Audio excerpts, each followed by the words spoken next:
लोक जनशक्ति पार्टी का वर्धा शहर अध्यक्ष। आज का जो कार्यक्रम है, आज के कार्यक्रम के लिए जो उपस्थित हो गए उनका मैं स्वागत करता हूं। आज हमने रामविलास पासवान जी, जो इनका 8 तारीख को देहांत हो गया, तो उनको विनम्र श्रद्धांजलि देने के लिए आयोजन किया है। तो सबसे पहले 2 शब्द बोलने के लिए मैं सलीम काजी साहब को आमंत्रित करता हूँ। हमारे संस्थापक जो कि एक झूरों से जब हाजीपुर में जब गए पहली बार, तो तब वहाँ की जनसंख्या बोलो तो एकदम बहुत ही यानी गरीबी हालत में थी और हालात इतनी मजबूर थी वहाँ पे। 86 की बात बता रहा हूँ मैं, 86-87 की, कि उस टाइम जब वो पहली बार जब वो वहाँ हाजीपुर से लड़े, तो आज वो लाखों वोटों से 5 से 6 लाख वोटों से वो गिनीज बुक के अंदर आज भी उनका नाम है। और वो आज तक जो कुछ करे उन्होंने एकदम गरीबों की हित में करे। कोई उनके पास में कुछ उद्योगपति या उद्योग व्यक्ति कोई व्यक्ति नहीं था। और स्टार्ट में उन्होंने एक दलित सेना स्थापना करे 86 के अंदर में, और दलित सेना स्थापित करने के बाद में फिर एक संगठन ऐसी तैयार हुई कि एक जनता दल बना हमारा। जनता दल के अंदर सभी लोग थे उसके अंदर मौजूद, विश्वनाथ प्रताप सिंह जी, देवगौड़ा जी, लालू प्रसाद यादव जी, दिनेश जी जो बिहार के मुख्यमंत्री है, और गुजरात जी, और अनेक लोग थे उनके साथ में। और माशाअल्लाह काफी चला। फिर चुनाव हुआ, फिर 5 साल के बाद हाजीपुर से चुन के आए। उसके बाद में जब वो शपथ ग्रहण के लिए गए, तो विश्वनाथ जी प्रताप सिंह ने जी वो एक उनको भाई के सरीका मानते थे पार्लियामेंट के अंदर में। तो उन्होंने अपनी एक समस्या ऐसी रखी है कि ये नाना प्रकार की जाति के लोग हैं, ये गरीब दर्जे के लोग हैं, इनको कुछ ना कुछ व्यवस्था होनी चाहिए। तो ये व्यवस्था के उन्होंने 272 जाति चुने। उसको बोला जाता है मंडल आयोग। अब मंडल आयोग जब उन्होंने अपना प्रस्ताव पार्लियामेंट में रखे कि जब सबसे पहले विश्वनाथ प्रताप सिंह जी जो प्रधानमंत्री थे, स्वर्गवासी हो गया, आज उनको बहुत प्रॉब्लम था। आज वो जीवित रहते तो शायद आज वो नहीं रहते थे, लेकिन वो भी उन्होंने उनका साथ छोड़ के चले गए। तो 272 जाति को उन्होंने पूरा आरक्षण दिया। उसके अंदर तेली भी है, कुंदी भी है, मुस्लिम भी है, दलित भी है।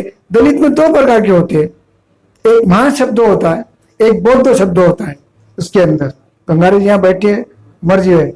तो यहाँ जो होता है, तो उन्होंने सभी समाज, जितने समाज, आदिवासी है, गोंड है, गवारी है, पिंजारी है, पिंजारा है, मुस्लिम है, मुस्लिम में कसाई है, कुरुशी भी आते हैं उसके अंदर, सिंपी भी आते हैं उसके अंदर में, हर जाति आती है। तेलुगु भी आती है, अपना क्या होते हैं जो सिंधी भाई से 3-4 जाति आती है। उन्होंने हर जाति को उल्लेखन किया उस पार्लियामेंट के अंदर। उन्होंने अपना प्रस्ताव किया और सभी पार्लियामेंट सदस्यों ने उसको पारित करके अमल बजानी अभी हुई, उनके मरने के बाद, विश्वनाथ प्रताप सिंह के मरने के बाद में हुआ। तो ऐसे जो जितने भी हमारे देश के अंदर पार्लियामेंट के अंदर कोई भी पार्टी का अगर सत्ता आई, तो सत्ता के अंदर ये वहां कैबिनेट मंत्री रहती थी और हर किसी को वहां जरूरत उनकी पड़ती थी। और वो ऐसे एक ही धर्म का उल्लेख नहीं करे, कभी कोई धर्म का, क्योंकि आज मैं उनके साथ में 85 से जुड़ा हूं। द स्टार्ट में उन्होंने दलित सेना बनाए थे, और आज मैं पटना गया, बिहार गया, दिल्ली गया, भैया भी थे, हम साथ में गए थे, बहुत सारे लोग गए। लेकिन आज उनके जाने से आज कम से कम आज वो 8 बार चुन के आए पार्लियामेंट के अंदर, और कई सरकारें रही है, कांग्रेस की रही है, बीजेपी की रही है, जनता दल की रही है, और सही प्रकार से जब भी वो आए तो वो उचित दर्जे के अंदर है। और पार्लियामेंट में ऐसे व्यक्ति की जरूरत थी। जब पार्लियामेंट हाउस के अंदर हमारे आम्बेडकरवादी के कुछ लोग गए पीछे के दरवाजे से, सामने दरवाजे से बहुत कम आए, एक ही आए तो सर गौरी साहब अमरावती के, उनको भी राज्यपाल का दर्जा दिया गया। लेकिन जब पार्लियामेंट में जब हमारे पासवान जी पहुंचे कि जिस व्यक्ति ने संविधान लिखा है उस संविधान की प्रतिक्रिया में पूरी समाज और पूरा हिंदुस्तान चल रहा है, और ऐसे व्यक्ति की पार्लियामेंट के हाउस के अंदर फोटो ना हो तो मेरा रहना यहाँ उचित नहीं। तो आज उन्होंने पार्लियामेंट के अंदर जो फोटो लगाई ये पासवान साहब जी की, मतलब कई अमेरिकवादी के लोग सर किसी ने वहां फोटो नहीं लगाया। लेकिन आज कारवा हमारा धीरे जब बहुत छोटे लोग थे, से 100-200 लोग होंगे सर हमारे, जब हमने दलित सेना स्थापना करे थे, जनता दल हमने स्थापना करे, उसके भी कुछ लोगों ने आके हमको टुकड़े कर दिए। आज हमारे एक खासदार से आज हमारे 7 खासदार है, क्या से गंगाधर साहब को 7 खासदार है। उसमें से 3 तो हमारे घर के, चिराग पासवान जी है, पारस जी है, रामविलास जी है, एक खुर्शीद जलील भाई करके मुस्लिम समाज के एक हुआ है।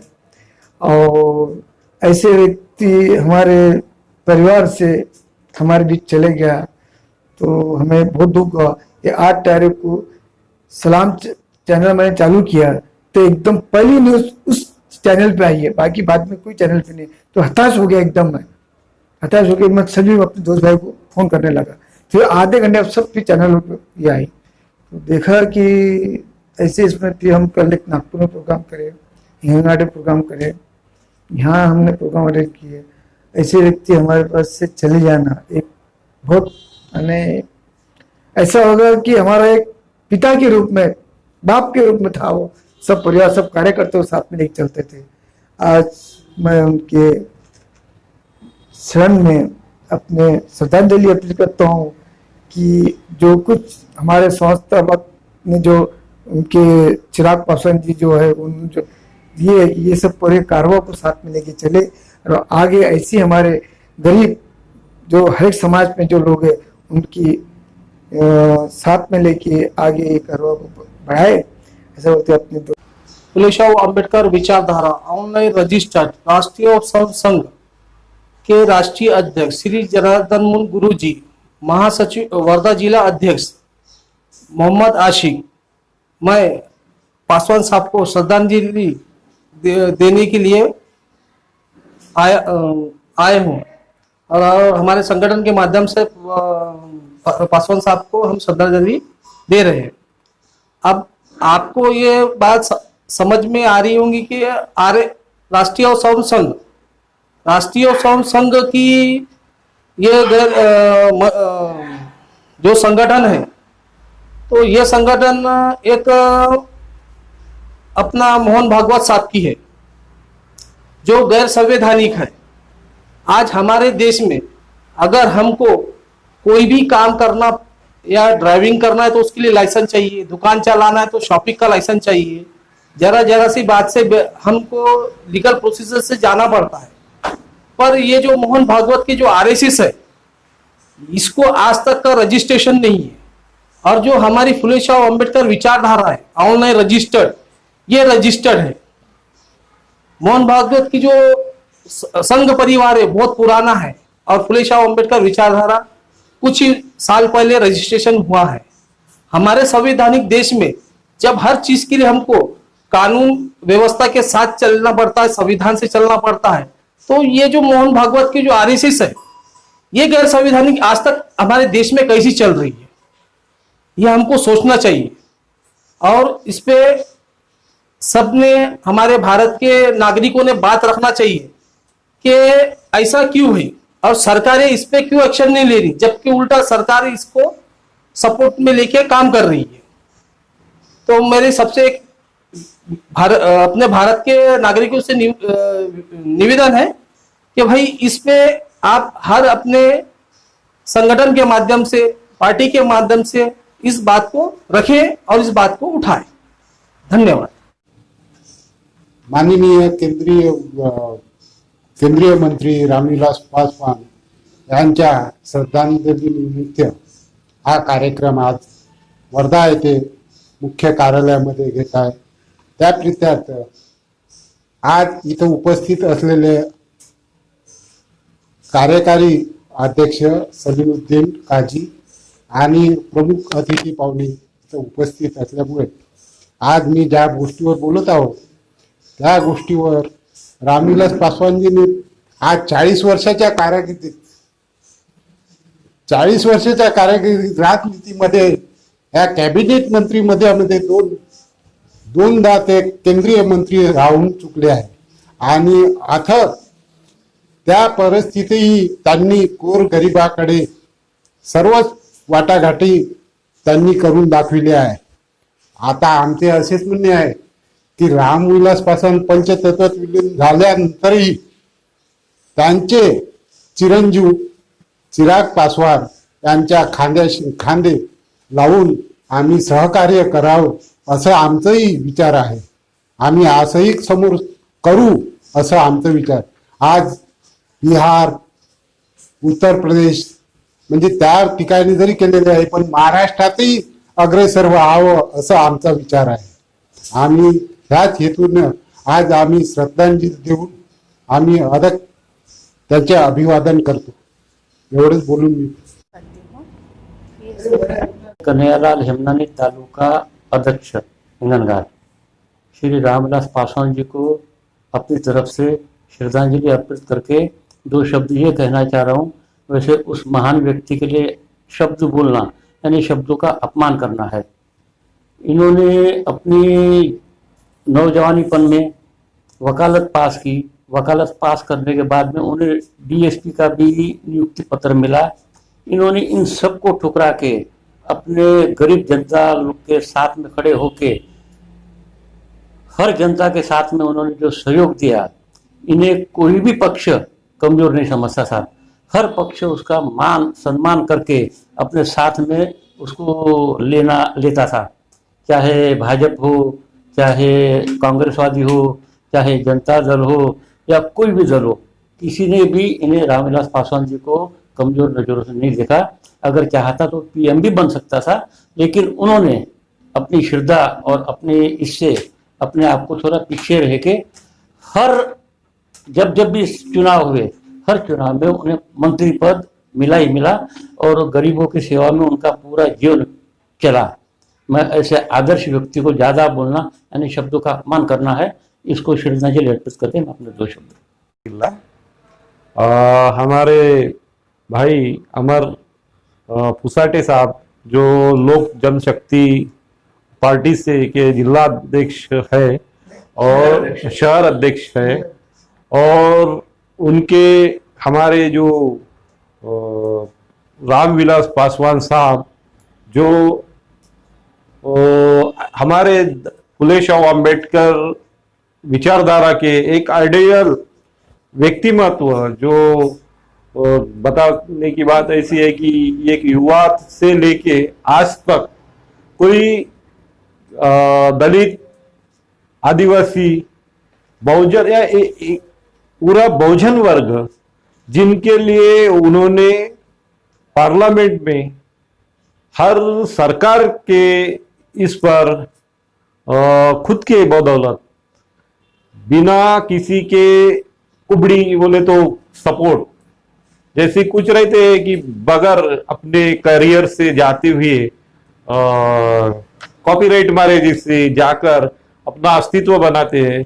और पासवान साहब ने एक ऐसा खुद का उनके एरिया में इलेक्शन विधानसभा या लोकसभा एरिया में ऐसा खुद का एक अस्तित्व निर्माण करके जब ये यहाँ के भारत के दलित, आदिवासी और मुस्लिम और सभी जमात के ऊपर अन्याय अत्याचार होते गया तो पासवान साहब एक ऐसी व्यक्तिमत्व था कि पार्लियामेंट में सबसे पहले बुलंद आवाज करके सामने आते थे. तो ऐसी और जैसे अभी एट्रोसिटी एक्ट फिलहाल में 2-3 साल पहले एक मनुस्मृति विचारधारा के लोगों ने कुकर्म करके षड्यंत्र करके उसे सुप्रीम कोर्ट तक लेके भी गए और सुप्रीम कोर्ट के जजेस क्रिमिनल कॉन्ट्रोवर्सी करके उसमें उसको खारिज कर दिया था। तो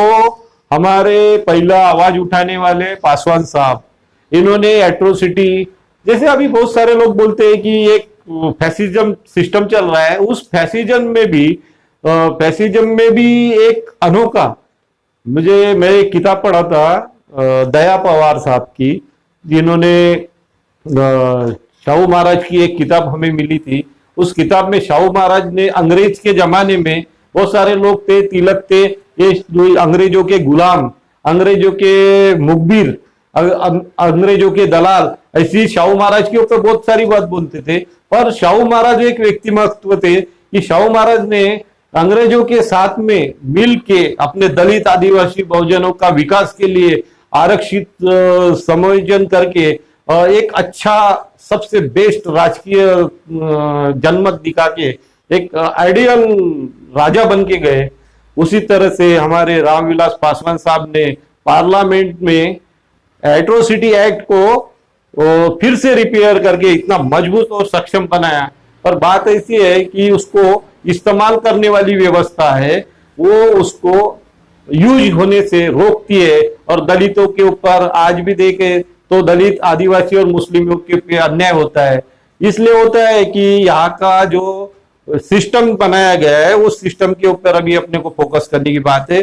जैसी मेडिकल एजुकेशन हो, इसमें जैसा मेडिकल एजुकेशन लेके जो फेरफार करके जैसी हनीफ हत्याकांड जैसी घटना को मेडिकल बोर्ड के अंतर्गत ले जाके उसे खत्म कर रहा है। और अभी यूपी में देखिए, यूपी में उस लड़की का जो Aligarh university Jawaharlal Nehru medical college में 2 हफ्ते रहने के बाद में वो लड़की का जो रिपोर्ट था वो रिपोर्ट बदल के उसको फेरफार करके दूसरे अपने निजी हॉस्पिटल में दिखा के उस लड़की का मेडिकल बलात्कार के केस में, एट्रोसिटी के केस में छेड़छाड़ कर दिया और आरयूपी को कोर्ट के लेवल पे ले जाके बचाने का प्रयास कर रहा। शायद मुझे ऐसी लगता है इस माहौल में हमारे पासवान साहब होते तो इसमें जबरदस्त संसद में फाइट होती।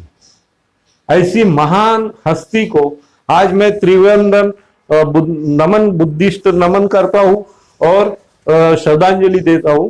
और मेरे 2 शब्द आपके सामने। लोक जनशक्ति पार्टी के राष्ट्रीय अध्यक्ष रामविलास पासवान जी, इनके श्रद्धांजलि का कार्यक्रम आयोजित किया। आज हमें ऐसे लग रहा है कि हमारे पक्ष की जो आत्मा है वो निकल गई है और जो हमें दुख हुआ है उनके जाने से और जो हमारे जो कमी होगी वो शायद भविष्य में कभी पूरी न हो। तो मैं ऐसी प्रार्थना करता हूँ कि भगवान या ईश्वर इनकी आत्मा को शांति दे और हमारे यहाँ आए हुए कार्यालय वर्धा कार्यालय ऑफिस में वर्धा जिला लोक जनशक्ति पार्टी के अध्यक्ष सलीम भाई काजी, इनका मैं आभार मानता हूँ। और हमारे क्रांति सूर्य असंगठित संगठन के जिला अध्यक्ष सुरेश जी रंगारी यहाँ आए, उनका मैं आभार मानता हूँ।